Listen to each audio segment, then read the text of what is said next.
Good evening, Kenton community. My name is Sabatino Samato. I'm your superintendent, and this is your weekly connection update. So tonight in the update, there's a bunch of different things. First, I want to recap a very important announcement and some important work going on in Kenton. We had an announcement joined by District Attorney John Flynn yesterday, and I will talk about that a little bit. Then we're going to go into our school highlights, and then we actually have two recognitions this week, very important recognitions.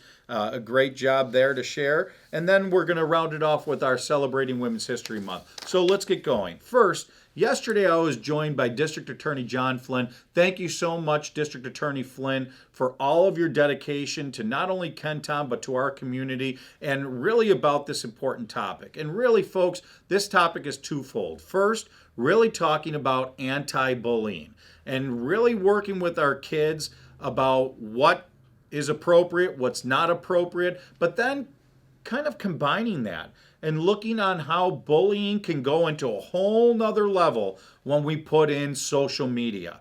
And so District Attorney Flynn really is working with our district and doing these mini presentations at our school to really talk about this importance. And also in Kenton, you know, with our creation of our new Department of School Culture, that we're really focusing on the cultures of our school and what that means. Folks, just to sum all this up, first, you can see a link to the press conference yesterday right there in the connection. I encourage everyone to watch it with your kids and then also have a conversation with our kiddos.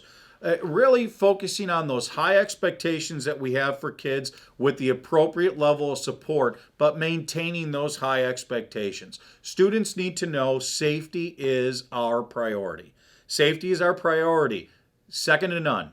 So with that being said, there are high expectations that come with that, and it really, this social media thing, folks, it's a different time and day here in 2022 with how kids are just a point and click away from everything. And we really need to talk to them about how posting something today can affect their future.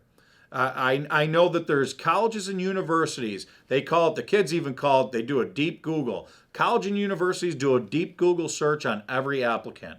Not only colleges and universities, let's talk other post-secondary options. Employers.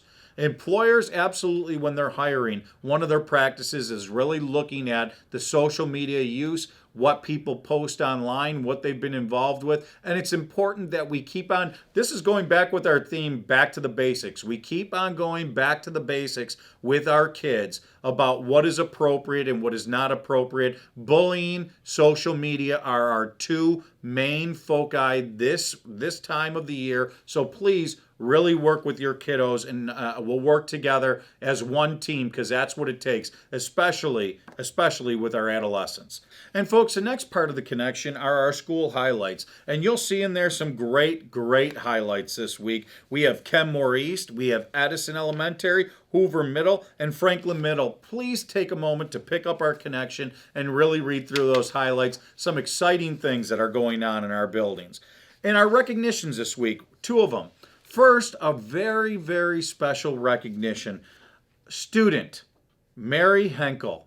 And why is a student in the recognition this week? Well, this week we recognize Kenmore West High School student Mary Henkel, who went out of her way to help a community member this past week. Mary works as a customer service leader at Tops on Sheridan Drive. While working on Sunday, Mary found a wallet that a customer had left behind. Recognizing how inconvenient and distressing that could be for someone, Mary was determined to track down the owner as quickly as possible. Without a phone number to call, she enlisted the help of her mother, Joanna, to track him down online.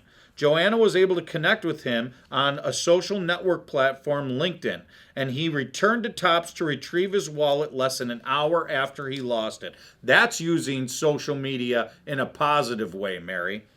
The wallet's owner, Dan Tironi, was grateful for Mary and Joanna's assistance. He wasn't able to thank Mary in person since she was on break when he arrived at Tops, and he reached out to the district to see if there was some way to recognize Mary for her efforts. It is always rewarding to learn about times our students go out of their way to help fellow members of our community. We can all appreciate what an inconvenience it is to lose a wallet, but it is more important to recognize that Mary made the decision to do something that would benefit others. Mary's unselfish act and purposefully going above and beyond is what we should be teaching all of our children to strive for. Thank you, Mary, for being a shining example and reminding us all of the importance of looking out for each other. Thank you very much, Mary. You are the best and an example of the best that Kenton has to offer. Also, another recognition, New York State Gymnastics Championship was in Kenton this past week. What does that mean?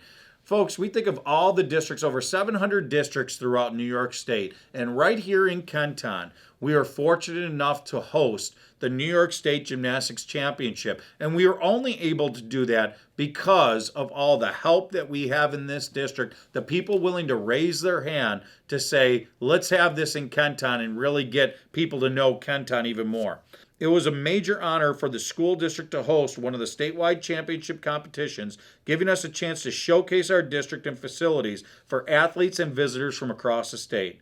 The event took place on Saturday in the Kenmore-West Gymnasium, and it was flawless. It was a major undertaking to set up the gym and all the equipment after school on Friday, and then to clear the space and have it ready for school again on Monday morning. There were many staff involved in this endeavor, including Brett Banker, Director of Health, Physical Education, Recreation, and Athletics, and Assistant Director Lindsey Bergman, as well as members of our Buildings and Ground team, led by Director of Facilities Tim Ames and Assistant Director John Willey. Great job to everyone involved. And once again, it's events like these and dedication like this that continues to launch Kenton into being viewed as a premier school district. Folks, what a great job, and how proud we were on that state stage as Kenton.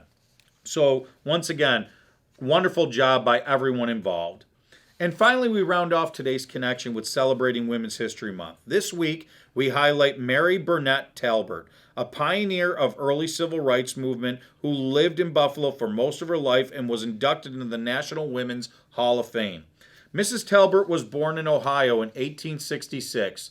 She was the only African-American woman in her graduating class at Oberlin College, as it was controversial for women to attend college at the time, especially African-American women. She began her career as a school teacher in Little Rock, Arkansas, and became assistant principal at Little Rock's Union High School. As assistant principal, Mrs. Talbert had the highest leadership position held by an African-American woman in the state at the time.